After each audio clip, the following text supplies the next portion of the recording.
வீட்டோட house owner தான். Police கிட்ட இருந்து தப்பிச்சு இந்த வீட்டுக்கு வந்தேன். இங்க ஒரு சின்ன பொண்ணு 5 பேர் ரேப் பண்ற வீடியோவை பார்த்துட்டு இருந்தா அந்த சைக்கோ. அதான் மண்டை மேலே போட்டு படுக்க வச்சிருக்கேன்.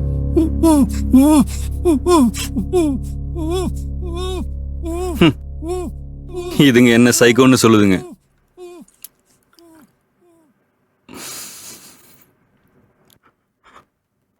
அம்மா தங்கச்சியோட சந்தோஷமா வாழ்ந்துட்டு இருந்தேன். அப்பெல்லாம் சாவு செய்தி கேட்டால ரொம்ப பயமா இருக்கும். அவங்க போனதுக்கு அப்புறம் சாவுதான் தொண்ணன் வாழ்ந்துட்டு இருக்கேன். என் தங்கச்சி ஒண்ணு மாதிரிதான் வயிற்று வலியில ரொம்ப கஷ்டப்படும். நான் தான் அதை டாக்டர் கிட்ட கூட்டிட்டு போயிட்டு வருவேன்.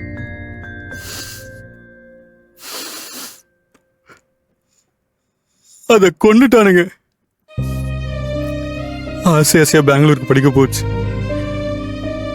கூடவே தங்கியிருந்த பொண்ணு என் தங்கச்சி குளிக்கிறத வீடியோ எடுத்து அவ பாய் ஃப்ரெண்டுக்கு அனுப்பிச்சிருக்கா. அவன் ஃப்ரெண்ட்ஸுங்க 5 பேரோட சேர்ந்து அந்த வீடியோவை காமிச்சு மிரட்டி என் தங்கச்சியை சித்திரவதை பண்ணிருக்காங்க. அந்த கொடுமையை தாங்க முடியாம அவ சூசைட் பண்ணி செத்து போயிட்டா. தகப்ப இல்லாம வளர்த்த பொண்ண பறி கொடுத்த ஏக்கத்துல என் அம்மாவும் போய் சேர்ந்துருச்சு.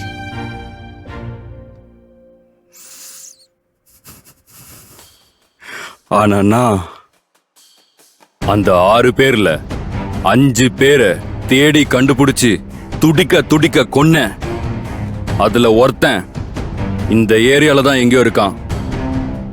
அவனையும் கொன்னுட்டு போலீஸ் கிட்ட நானே நெஞ்ச நிமித்து நிப்பேன். நீ போட்டோ எடுத்தல? எடுத்த இந்தா லாக் எடு. எடு.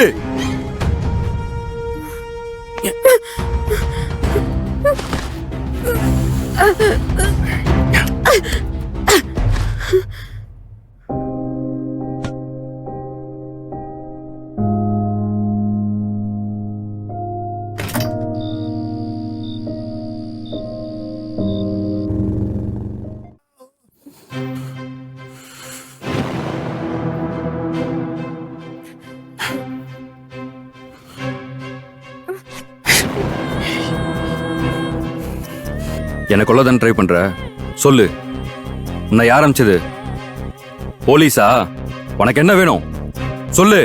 என்ன வெறியேத்தாத, கத்திய தொண்டைக்குள்ள இறக்கிடுவேன். என்னை விட்டுடு. உன் தங்கச்சியை கொண்டோம்னு நான் வர வைக்கிறேன். அப்ப என்ன வேணாலும் பண்ணிக்கோ. நானும் உன்ன மாதிரிதான். ப்ளீஸ் என்னை விட்டுடு. எதுக்கு என்ன போட்டோ எடுத்த? அவன் உன்னை சைக்கோன்னு சொன்னான். அதான். அவனுக்கும் உனக்கும் என்ன சம்பந்தம்?